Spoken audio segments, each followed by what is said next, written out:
Minister of International Relations, Ronald Lamola, says President Ramaphosa is likely going to travel to the United States of America very soon. But there are issues in relation to the so-called white Afrikaners who have left the country seeking refugee status in the United States of America. Minister, let's talk about this matter. Much as South Africa has tried to ensure that you explain the situation in the country and that there is no project or a situation where the South African government is marginalizing the white Afrikaners and also persecuting the white Afrikaners. But this small group that left South Africa still insist that there is such. Yeah, indeed, Sophie, we have continued to state that there is no persecution of white South Africans, or in particular white Afrikaners, on the basis of their race in South Africa.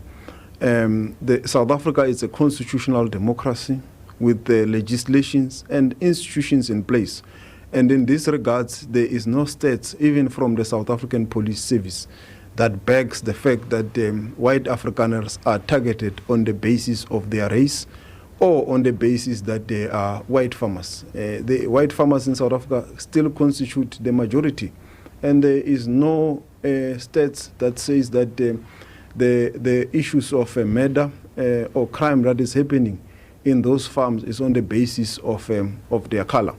There is a general challenge with regards to crime, and as you are aware, the president has declared gender-based violence as a pandemic which affects all South Africans, and this is what we need to focus on. So it is in this regard that we have stated, even through a note verbal, that there is no persecution of white Afrikaners in South Africa on the basis of their race. What we have is a necessary program, which is a constitutional imperative, which has also been confirmed by many international organizations, including the Human Rights Council in Geneva, that the skewed land ownership in South Africa, there is a need for its transformation. There is a need for redistribution of land to reflect the demographics of our country. As you know, that almost the majority of our land is still in the hands of white people. So we will continue to clarify this aspect, and we will continue to engage with the U.S. government in this regard to put the facts into perspective. And the South African police has been able to provide the statistics that shows that there is no such a targeted persecution of white South Africans. So it is without basis, it has got no merit, and it does not deserve the warrant or the definition of refugee in terms of the international norms. So it does not qualify. Are you going to engage the United Nations, particularly the agency that's dealing with refugees, to classify individuals or groups as refugees for intervention using international law? Because the impression might be created that these are refugees. Not at all. They are not refugees. We will continue to reiterate. They are not refugees. It does not qualify in terms of the definition of the UN. And as you are aware, South Africa participates in various platforms of the UN, including the Refugee Agency. It's an agency that becomes relevant to help with the definition. And from our perspective, having looked into the refugee definition, they do not qualify at all, the white South Africans, because stats don't back it, facts don't back it. So it is really not something that is backed by evidence. So we will continue in other platforms, which is necessary of the UN, to continue to put forward our case and define this issue as the one that is outside the refugee in terms of the international law. The president indicated earlier on that he got an invitation to visit the United States of America after he spoke to President Donald Trump. How far are the preparations for the president to visit Washington and engage with President Trump? Or perhaps Mar-a-Lago, who knows? Yeah, no, the preparations are at an advanced stage, and I believe when everything has been confirmed, very soon, the presidency will be able to inform the nation. But I can state with certainty that they are at an advanced stage. But is Pretoria engaging Washington on these issues? What will be your approach? When I spoke to officials at the U.S. Embassy, they indicated that the best thing will be South Africa going to engage with officials at the embassy to come up with a document or something that they can present to Washington.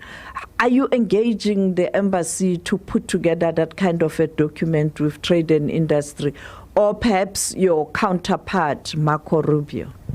Yes, we are engaging with the trade and industry here in South Africa in terms of the approach and the special envoy, and there is engagement between our officials and the U.S. Embassy and also the State Department. You will remember that there was a call between our Deputy Minister Bottas and his counterpart in the U.S., which is a further continuation of that engagement, which will culminate to this visit by the president. Any meeting or telephone engagement lined up with your counterpart, Marco Rubio? Not at this stage. The announcement that you'll have the G20 Foreign Affairs Ministers meeting in New York, what will be the agenda, the main issue on the agenda? It will be to continue a continuation of the preparations for the Leaders Summit to find each other in terms of the declarations that will culminate to the Leaders Summit. As you are aware, we had the first one here in South Africa in Johannesburg. This will also be the second of such a meeting that is happening at the UN margins at the General Assembly. The first one was by Brazil last year. We will also be taking it there to further build a consensus on the number of issues. So it remains a very important meeting.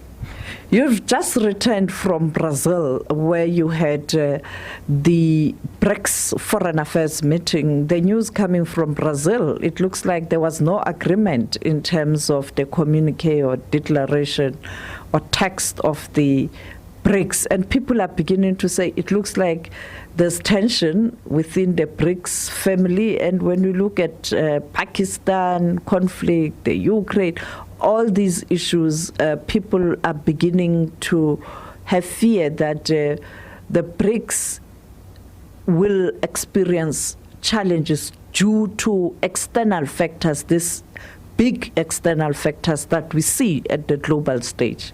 Yeah, as I have said earlier on, multilateral platforms are contested terrain. There is a contestation of ideas in those platforms.